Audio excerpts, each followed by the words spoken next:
الحمدللہ رب العالمین قرآن کی آیت ہے. کیا ثبوت ہے؟ What is the proof? بولنا پڑتا ہے کہ سرکار نے کہا قرآن ہے، ہم کو پتہ چلا قرآن ہے. اے قرآن کی عظمت کو تسلیم کرنے والو، اے حافظ قرآن کی عظمت کو ماننے والو، صاحب قرآن کی عظمت کو تسلیم کر لو. مسلمانوں میں پھر سے یونٹی پلٹ کر آ جائے گی. مسلمانوں میں جو گروپ بن رہے ہیں قرآن کی عظمت بڑے تو کالمہ کالے کرتے ہیں قرآن کی عظمت پر، کالمہ میگزینہ کتاباں لکھتے ہیں، لیکچرز دیتے ہیں، سیمینارز کرتے ہیں، لیکن جب بات صاحب قرآن کی آتی ہے تو شیطان وسوسے پیدا کرتا ہے دلوں میں. تو شیطان کو اگر آپ ناکام کرنا چاہتے ہیں قرآن کی عظمت کو بھی تسلیم کیجئے، اس سے بڑھ کر صاحب قرآن کی عظمت کو بھی تسلیم کیجئے. بہرحال عزیزان گرامی، اب ہم اپنی بات کو بالکل سمیٹ رہے ہیں. اب خلاصہ گفتگو یہ ہے، اللہ تعالیٰ فرماتا ہے انا اعطیناک الکوثر، ہم نے آپ کو کوثر عطا کیا. آس بن وائل کیا بولا کہ آپ کی اولاد باقی نہیں رہی، آپ ابتر ہو گئے، تو اللہ تعالیٰ جواب میں فرماتا ہے ہم نے آپ کو کوثر دیا. اب مراد کیا ہے کوثر سے؟ کچھ کہتے ہیں ظاہری اور باطنی حسن زیادہ سے زیادہ دیا، کچھ کہتے ہیں کہ آپ کو علم زیادہ دیا، کچھ کہتے ہیں کہ معجزے سب کو سے بڑھ کر دیے، کچھ کہتے ہیں کہ آپ کی بیٹی کی اولاد کو ہم پھیلا دیں گے، بیٹے کی اولاد نہیں رہی تو کیا ہوا. کچھ کہتے ہیں کہ ہم نے آپ کو معجزے زیادہ سے زیادہ، کچھ کہتے ہیں امتی آپ کے زیادہ سے زیادہ ہیں، کچھ کہتے ہیں کہ آپ کو جو حوض دیا جائے گا سب پیغمبروں کے حوض سے بڑا ہوگا. اب مطلب کیا ہے اس کا؟ کون سی بات پکی ہے؟ تو سب سے بہتر بات یہ ہے، اب کوثر سے مراد کیا ہے؟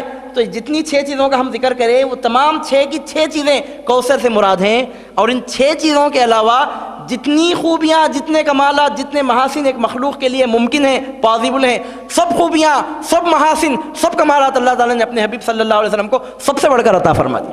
انا اعطیناک الکوثر، ہم نے آپ کو زیادہ سے زیادہ حسن و جمال و خیر و خوبی عطا فرمائی میرے حبیب. یاس بن وائل ایسا کہتا ہے تو آپ برا کیوں مانتے ہیں؟ فصلی لربک وانحر، چنانچہ اپنے پروردگار کے لیے نماز پڑھیے اور قربانی دیجئے.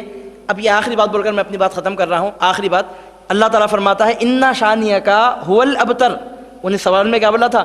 انہیں الزام لگانے والا کیا بولا تھا؟ محمد عربی صلی اللہ علیہ وسلم ابتر ہو گئے، نعوذ باللہ من ذلک. اب اللہ تعالیٰ جواب دیتے ہوئے ارشاد فرماتا ہے میرے پیارے حبیب، ابتر آپ نہیں ہیں، جو آپ کو ابتر کہتا ہے وہ ابتر ہے، آپ ابتر نہیں ہیں. انا شانیک هو الابتر، ابتر کا مطلب کیا؟ جس کا ذکر مٹ جائے. اللہ تعالیٰ فرما رہا آپ کا ذکر نہیں مٹے گا، جو آپ کے ذکر کو مٹانا چاہے گا وہ مٹ جائے گا، آپ کا ذکر کبھی نہیں مٹے گا.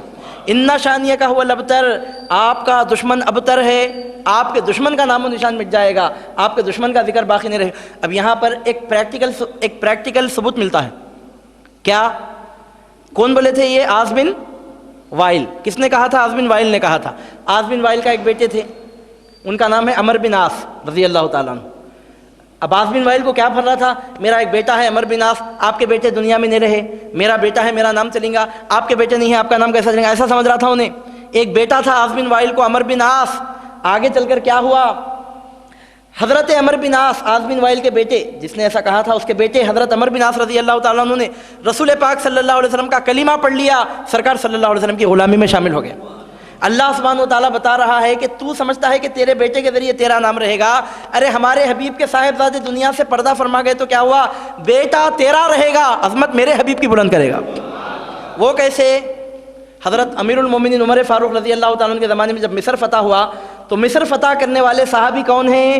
عمر بن عاص رضی اللہ تعالیٰ عنہ. آس بن وائل نے کہا کہ محمد عربی کے بیٹے دنیا میں باقی نہیں رہے، ان کا نام کیسا چلے گا؟ ایسا بولنے والے کے بیٹے حضرت عمر بن عاص رضی اللہ تعالیٰ عنہ نے مصر فتح کیا. محمد الرسول اللہ کی رسالت کا پرچم سرزمین مصر پر لے جا کر گاڑنے والا کسی اور کا بیٹا نہیں تھا، اسی آس بن وائل کے بیٹے عمر بن عاص رضی اللہ تعالیٰ عنہ نے کام انجام دیا. تو اللہ سبحانہ و تعالیٰ نے اپنی قدرت سے بتایا تو اپنے بیٹے پر گھمنڈ کر رہا ہے، آگے چل کر ایسا زمانہ آئے گا بیٹا تیرا ہوگا، مصر کی سرزمین پر لے جا کر جھنڈا میرے حبیب کی عظمتوں کا، ان کی رسالتوں کا پرچم نصب کرے گا. عمر بن عاص رضی اللہ تعالیٰ عنہ آس بن وائل کے بیٹے صحابی رسول بنے اور مصر کی سرزمین کو انہوں نے فتح کیا. عزیزان گرامی، ان تمام باتوں کا خلاصہ یہ نکلتا ہے، ان تمام مباحث کا نچوڑ یہ نکلتا ہے کہ جو حضور نبی کریم صلی اللہ علیہ وسلم سے وابستہ ہوا، جس کو سرکار سے نسبت نصیب ہوئی، صرف وہی کامیاب ہے. اور اگر کسی کو حضور نبی کریم صلی اللہ علیہ وسلم سے نعوذ باللہ من ذلک نسبت نصیب نہیں ہوئی، کچی پکی نسبت ہے، مجبوری کو کلمہ پڑھ لے رہے ہیں، نماز میں بیٹھے سوتے کو نہیں تو نماز نہیں ہوتی، السلام علیکم ایھا النبی، مجبوری کو پڑھ رہے ہیں، یہ مجبوری کا ایمان روحانی ترقی کا ذریعہ نہیں بنے گا. جو کام کرو دل لگا کر کرو، سرکار کی عظمتوں کو تسلیم کرنا ہے، تنگ دلی سے مت کرو، کشادہ دل کے ساتھ میرے سرکار کی عظمتوں کو تسلیم کرو، پھر دیکھو کہ اللہ سبحانہ و تعالیٰ کی کیا کیا نوازشیں ہوتی ہیں. عزیزان گرامی، خلاصہ گفتگو یہ ہے، نچوڑ یہ ہے، کلام کیا بولنا چاہیے کہ حاصل کلام یہ ہے کہ حضور نبی کریم صلی اللہ علیہ وسلم سے جو وابستہ ہوتا ہے، ہر خیر ہر خوبی اسی کے لیے ہے، دونوں جہاں کی کامیابیاں میرے سرکار صلی اللہ علیہ وسلم کے نالین پاک سے وابستہ ہیں، اور جو سرکار صلی اللہ علیہ وسلم سے دور بھاگتا ہے اس کو کائنات میں پھر کہیں امان نصیب نہیں ہو سکتی، آسماں کا نہیں، زمین کا نہیں، جو تمہارا نہیں کہیں کا نہیں۔ اور جو حضور صلی اللہ علیہ وسلم سے وابستہ ہوتا ہے، وابستگی کا مطلب کیا ہے؟ سرکار کی تعریف کرنا، کثرت سے ذکر کرنا، عظمتوں کے چرچے سن کر خوش ہونا، میلاد کا مہینہ آیا تو میلاد کی خوشی منانا، رجب آیا تو معراج کے کمالات سن کر خوش ہونا، کمالات سن کر خوش ہونا دوست کی علامت ہے، کمالات سن کر جلنا دشمن کی کھلی پہچان ہے۔ آپ جب سرکار صلی اللہ علیہ وسلم سے نسبت رکھتے ہیں تو مطلب یہ کہ سرکار کی عظمتوں کو کھلے دل سے ایکسیپٹ کیجئے، whole heartedly, with open heart حضور صلی اللہ علیہ وسلم کی عظمتوں کو ایکسیپٹ کیجئے، تسلیم کیجئے، سر تسلیم خم کر دیجئے۔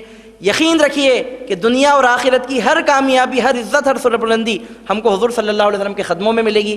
سرکار صلی اللہ علیہ وسلم کی سنتوں پر عمل کیجئے، یاد رکھیے نقش قدم نبی کے ہیں، جنت کے راستے اللہ سے ملاتے ہیں، سنت کے راستے۔ وآخر دعوانا الحمدللہ رب العالمین۔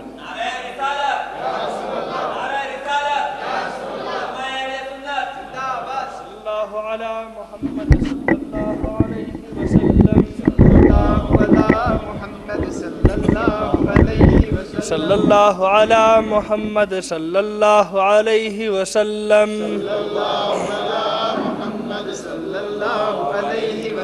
تاجدار حرم اے شہنشاہ دی، تم پہ ہر دم کروڑوں درود و سلام ہو، نگاہ کرم ہم پہ سلطان دی، تم پہ ہر دم کروڑوں درود و سلام۔ تاجدار حرم اے شہنشاہ دی، تم پہ ہر دم کروڑوں درود و سلام ہو، نگاہ کرم ہم پہ سلطان دی، تم پہ ہر دم کروڑوں درود و سلام۔ دور رہ کر ندم ٹوٹ جائے کہیں، دور رہ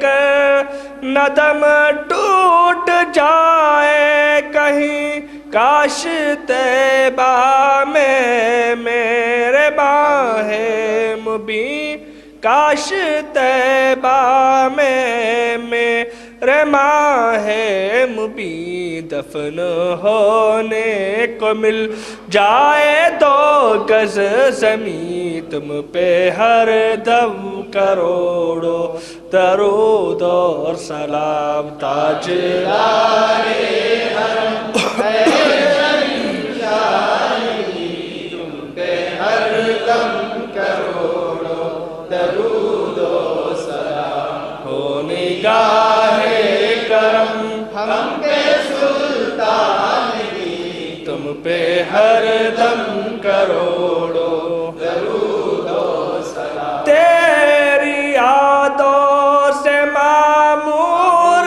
سینہ رہے، تیری یادوں سے معمور سینہ رہے، لب پہ ہر دم مدینہ مدینہ رہے، لب پہ ہر دم مدینہ مدینہ رہے، بس میں دیوانہ بن جاؤ سلطان دی، تم پہ ہر دم کروڑوں درود و سلام۔ تاجدار حرم اے شہنشاہ دی، تم پہ ہر دم کروڑوں درود و سلام ہو، نگاہ کرم ہم پہ سلطان دی، تم پہ ہر دم کروڑوں درود و سلام۔ دور رہ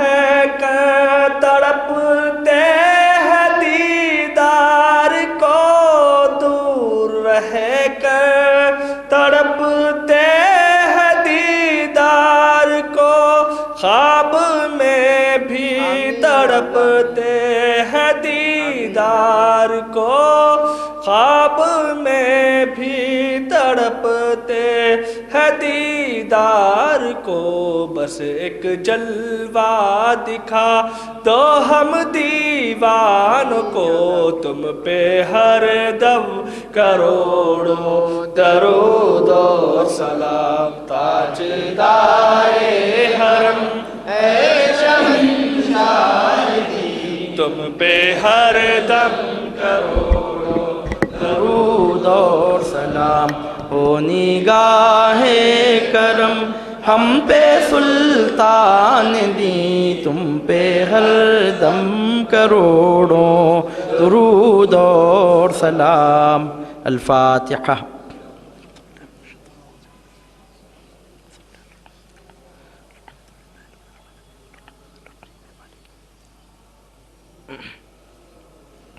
ایاک نعبد و ایاک نستعین اهدنا الصراط المستقیم